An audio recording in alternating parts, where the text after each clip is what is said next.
विषय हिंदी कक्षा 6। आज हमें वर्णमाला के बारे में सीखेंगे।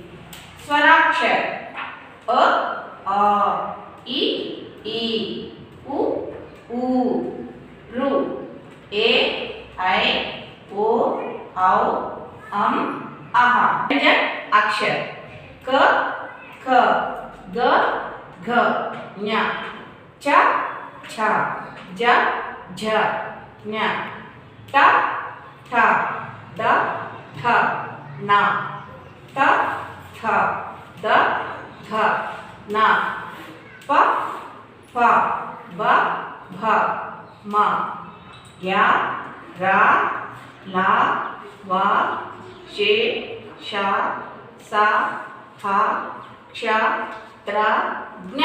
धन्यवाद बच्चों। अगले क्लास में बरहा कड़ी के बारे में सीखेंगे।